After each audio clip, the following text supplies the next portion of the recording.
Hi, this is Nate from Be Coaching Solutions. Welcome back to the final in the series on burnout. So this is series number 6.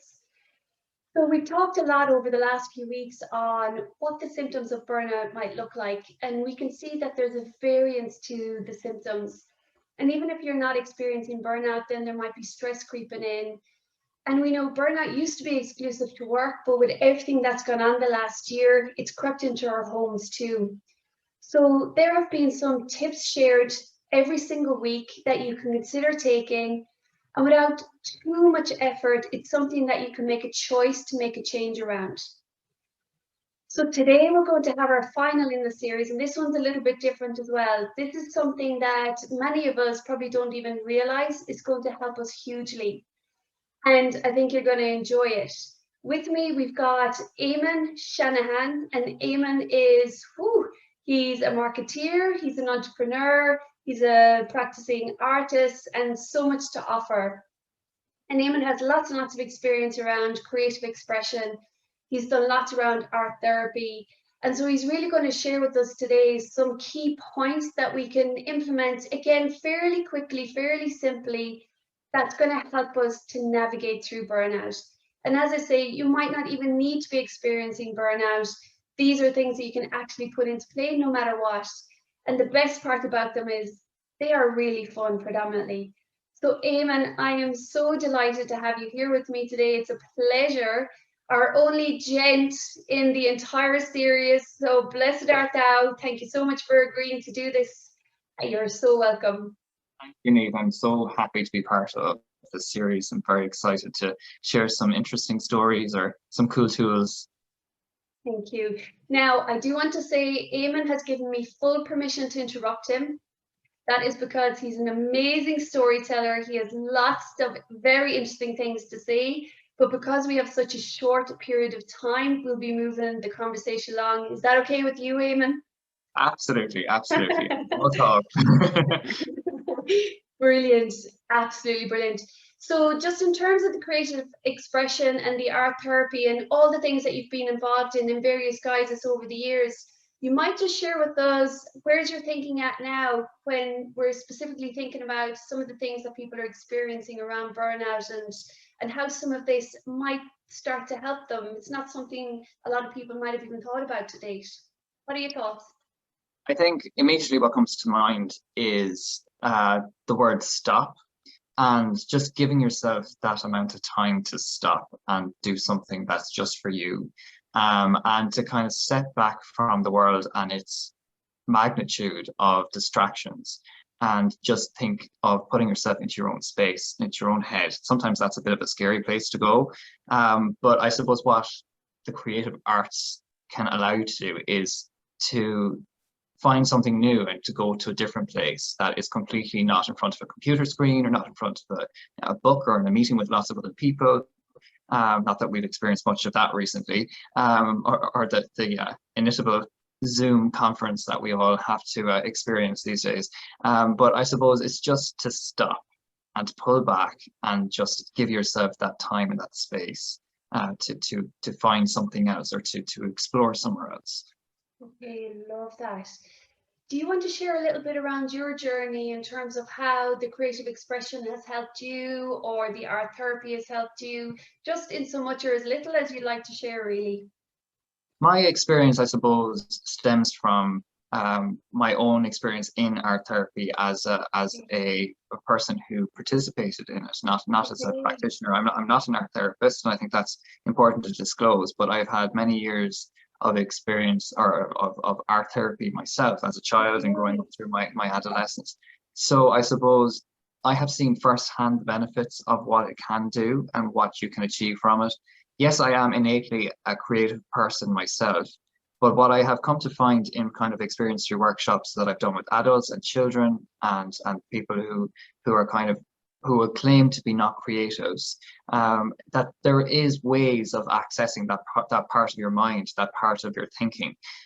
It's not this split brain thing that a lot of people try to kind of define it as. It's not that you can't.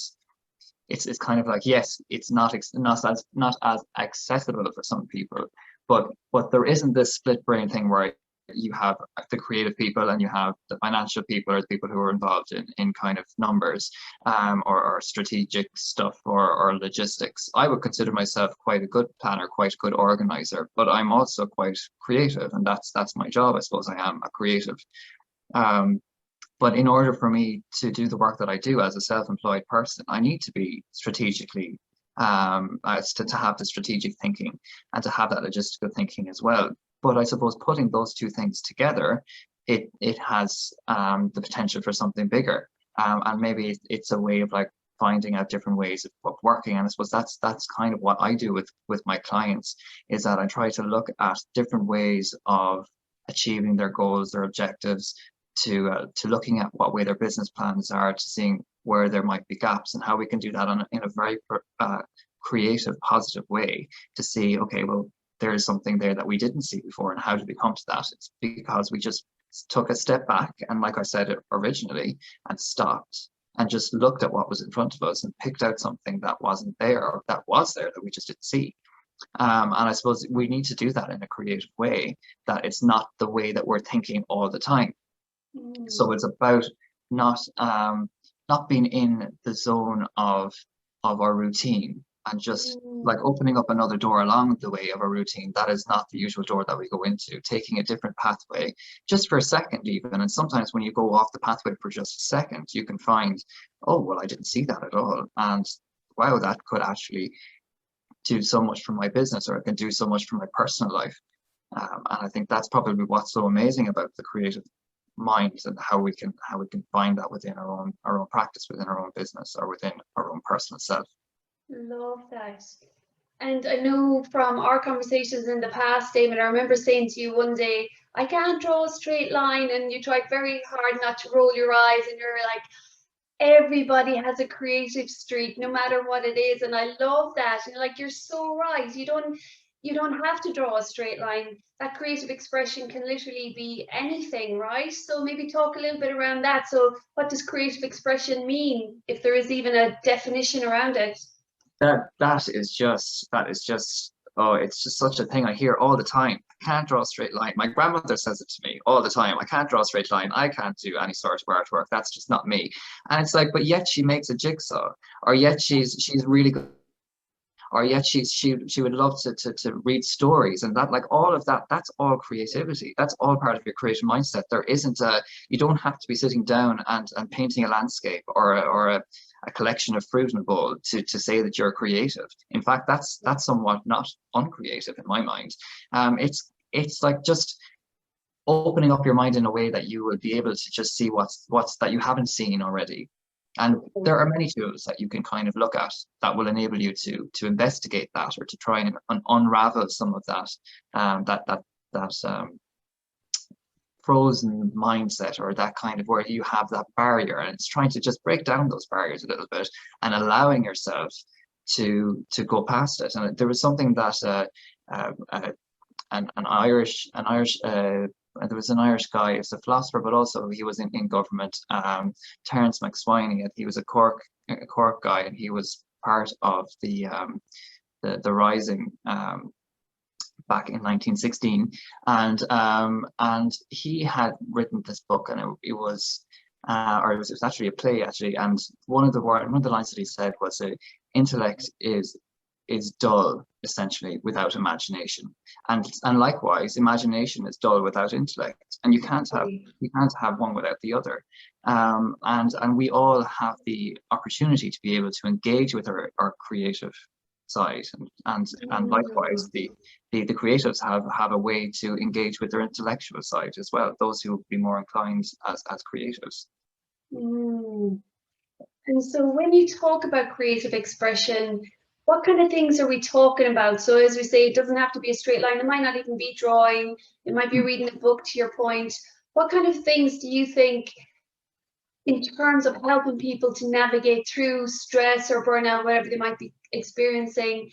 You know, people might not even be thinking that what they're doing is creative, or contemplating something that they do enjoy as creative. So maybe prompt some thoughts around what could people consider?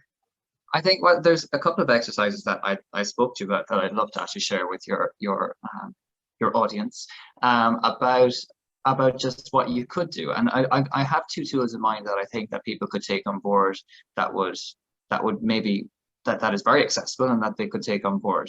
So I suppose the first one is for those who don't like the idea of image work, but are more maybe writers. And there's that creative writing element and creative expression through writing. And anybody can do this. You don't have to have first class honors in English to be able to do this. It's a kind of it's almost a bit like going into your mind as well on a subconscious level, and it's kind of unraveling your creative mindset through your subconscious, and that is by this morning journal. And so if you do sorry, I'm going to start again. If you start your morning at 9 o'clock, wake up at 8 o'clock, and get a blank notebook, and for 21 days, just write for about 20 minutes. You don't have to think about it. Don't think about what you want to write. Just get the pen out and just write. Maybe it's continuing the kind of description of what your dream was, or maybe it was just something that you planned to do for the day, or maybe it was a kind of a memory that just popped into your mind that you just want to write about. The plan here is that you don't want to overthink what it is you put on that piece of paper. You just write and just let it out.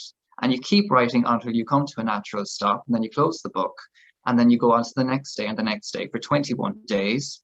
Okay. Because 21 days is kind of a cycle. It's 3 weeks. And we kind of come to a full cycle at the end of those 21 days. And at that point, you can then read back on your diary or your journal, your morning journal, or you can put it in the fire, whatever you fancy. But it's a kind of a way of just kind of opening up that mind and just unraveling and making yourself actually known, and consciously thinking about what happened in your dreams, or consciously putting it down on paper, what your thoughts are, and it actually makes you go back to that space in your head. It's something that you make your subconscious conscious. And when you and I talked about that before, I love the idea of it. We were even talking about the fact that if you did go back and have a look at it, there might be themes through it that you can glean something from. It could be a brilliant idea, a business idea, or something that you didn't even know was there that you wanted to do or you were concerned about, but actually it gives you information, or there might be a theme of things there that you can take information from. There's more awareness around it, and then you can make a choice aligned with whatever it is. For me, something that comes up often is something that I'm ignoring. So it's kind of it's kind of a thing where if it's a personal thing, or if it's something in the work that I'm doing, that even if it's a process and it's like, why are you not doing with that? Why are you not dealing with that? And that's something that pops up, and it's just like, you need to stop avoiding that and do that. And then if it's coming up on your 21 days and it's come up at least half of them, you're just like, okay, well, maybe I should do something about that. And then it's about being honest. Yeah. Oh my God, it's so true, isn't it? And then it's just, I love the idea, and I talk a lot with my clients around, once you have that awareness, you can choose a different choice. You can choose the same choice, but you're going to get the same life. If you're living the same all day every day, that's okay. That's your choice. But when you have that level of awareness, you can choose something different, and then your life changes. And, for the better. Hopefully you can make a choice that's more aligned to you, or that is better for you at that point in time. And it can be, like you said, around anything that you weren't even aware of beforehand. So I think it's a very, very powerful exercise to do. I've done it many times, and I wouldn't say I'm a journaler. Like, I wouldn't sit down and like the Dear Diary kind of thing. My sister read my diary when I was 10, and I got a bit burnt from, putting all my secrets down. Never do that again. She'll kill me for saying that. But anyway, so it's really just about, as you say, stream of consciousness, nearly put it down, and you don't have to read it at the end of 21 days. You can just stick it in fire, as you say, but actually you might glean that, level of awareness that wasn't even there before, and then you have a choice to make that's going to help you to do something more aligned with what you need and want. Absolutely. Sometimes, you see, I think what could come from it might scare people. So, it's and I think it's, if you're ready and if you're willing to read back on it, and if you feel that, because you'll know yourself from going back through the days just in your own mind without reading it, that, oh, I don't really want to experience that again, then you don't have to. And I think it's just making that conscious decision yourself, whether you want to or not. Brilliant. Love it. Thank you. And you said there was a second one. What's your second? There's a second one, and I think I'm going to begin this one by just talking a little bit about restrictions first. And I think what we do as a child is, like, when we're playing, and there's something that I talk about a lot when I'm doing these sort of workshops with adults, is about playing, and the playfulness element of what you do and how you think. And when we're children, like before 5, 6, when we go into the school environment, we won't think about picking up a ball. We just pick it up and we throw it, or we don't like, or even like kids drawing on the walls. They don't think about doing it. They're just making pretty pictures. And like, I mean, the parents might be giving out shit about it, but you know, it's they don't care. They're just, oh, colors, it's walls, it's space, let's do it. And it's kind of like, let's have at it. And I suppose when you get into the institutionalized world that we live in, you have your parents that say no, you have your teachers that say no, you have your principal that says no, and then you have your boss that will continue to say no, or unless it, well, like most bosses now are becoming much more inclusive and more responsive to what their staff need. But it's about saying yes, starting to say yes a bit, and just saying, okay, if I play with this for 5 minutes, put that little restriction in place by putting the time limit on it, then I can see what could come of it. So I suppose my next exercise is about just being playful, and it's about getting some poster paint from your €2 shop or whatever, and getting a roll of maybe the back of old wrapping paper, or maybe old wallpaper lining or something like that, and what the idea here is big, so that you're not going to overthink it. And then just throw that paper out onto the floor, get some rocks or something, keep it down nice and straight, and get a sponge. Not a paintbrush, not kind of any sort of small little point thing, or a pen or a marker. Get a sponge, and with that poster paint, have at it. Just throw it all onto the paint, and what you find is you'll start to blend colors, or you'll make shapes, or you'll start to kind of just fill the paper.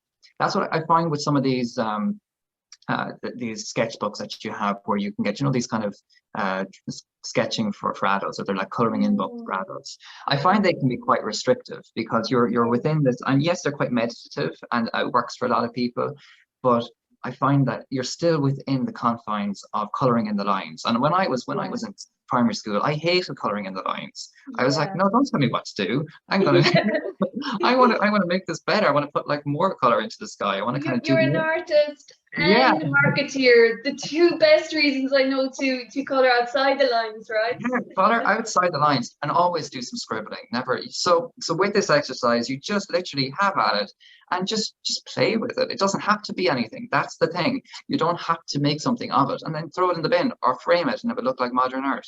You know, maybe it's worth 100 quid in like 10 years time. It could be worth 10,000.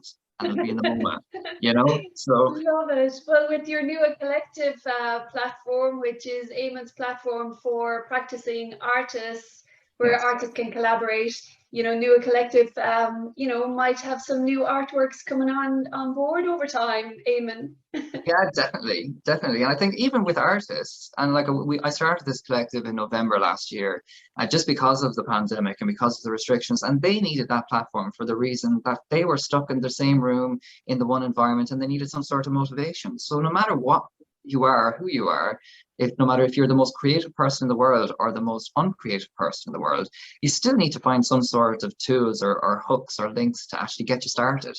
And the best way to get started is to start. Yeah, no restrictions, like you say. Yeah. And I think that's the thing, as an adult, we're so busy and we've so much going on, and our brain is addled, and just taking that time to just give yourself permission to have a bit of fun. Yes. There's no place to go with the back of wallpaper and poster paint. Just have some fun and stick it in when you're done. But I think what ensues from that, there's an expression around flow, and you can find your bliss nearly from just getting caught up in those kind of things, because you revert back to the playful you from when you were a child. So, you know, that's going to fill your heart up, and you automatically start to feel a little bit better when you do some of those things that we often as adults don't give ourselves permission to do, right? Let go. Love that. Let go, totally. So from your experience again, and I know, as you say, you run these workshops, so you've seen many adults get the benefit of doing some of these practices, and probably lots of different things around creative expression. What have you seen are the benefits of taking one or multiple of what you're suggesting on board?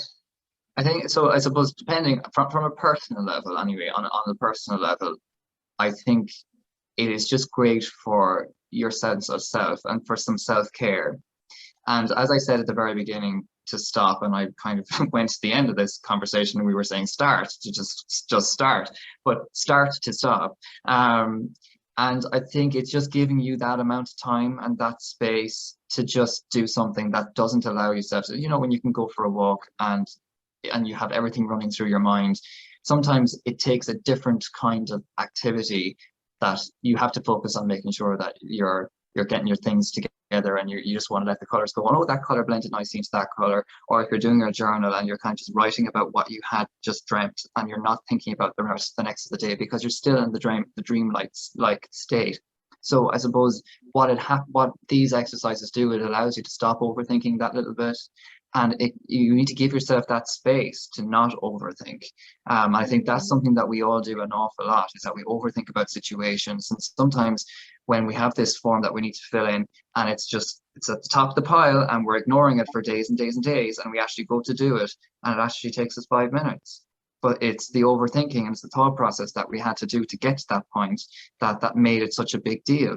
Sometimes it's just about not thinking about it too much and just doing it, and put that into the creative sphere. And I think that's something that you can transfer to your work and your daily lives and to your routine, that yes, you need to do things to get things done, but sometimes retracting back and not overthinking about things. And these exercises allow you to not think about things too consciously, just do it.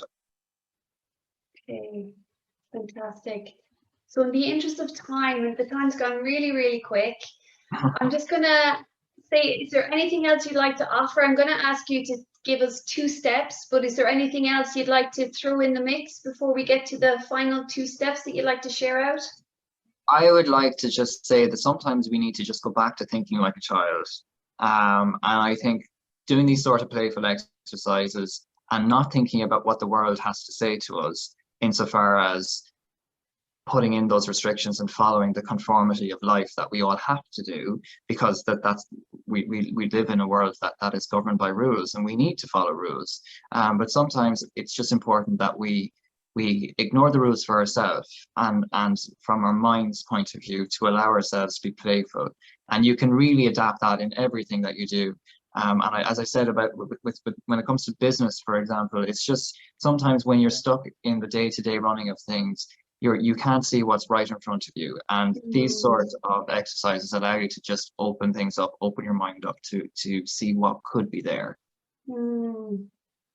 It does. It allows you to contemplate what else is possible.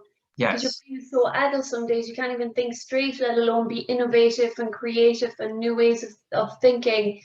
But just by allowing that kind of fun, playful, childlike self out, it opens all kinds of doors, to your point earlier, right? Yeah, absolutely. Brilliant. Thank you so much, Eamonn. So if we were to sum up in, a couple of sentences, 2 steps that you think people could take away, very actionable, practical, that's going to help them in their day-to-day, ideally navigate through burnout if that's what people have. But I love the idea of, prevention's better than cure sometimes. So, anybody can put these steps in place. That's going to help them wherever they're at this point. So what would be your final 2 points? So I suppose, aside from the 2 exercises that you're all going to do now when this is finished, yes, absolutely. I think the first thing that, and I said it at the beginning, is just to give yourself time to stop. Yeah. And to just sit down and not think about everything else that's going on, and just stop and take in what's there, take that, and not overthink things, and do those exercises. So that's 1. And 2, put me on the spot here now, Niamh. The second one, I think that just to not be afraid of it. Yeah, totally. Because there's an awful lot of fear in creativity that people have, or in trying to take that little bit of a risk. You can take risks in a very comfortable way, but don't be afraid of it. I mean, if we make a mistake, we can always come from it. We can always learn from it. So don't be afraid.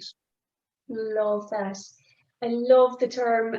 It was around learning from our mistakes, and I was like, I'm going to consider any mistake as a growth spurt. And I'm like, yes. I love that. It's a growth spurt. That's all we're doing. We're growing as we're learning. Eamonn, it's been an absolute pleasure. I love the idea of the creative expression, and hopefully, and I'm sure you've inspired lots of people to at least consider it that might never have considered it before, and just the absolute tangible benefits as a direct result of just thinking a bit different and doing something a little bit different.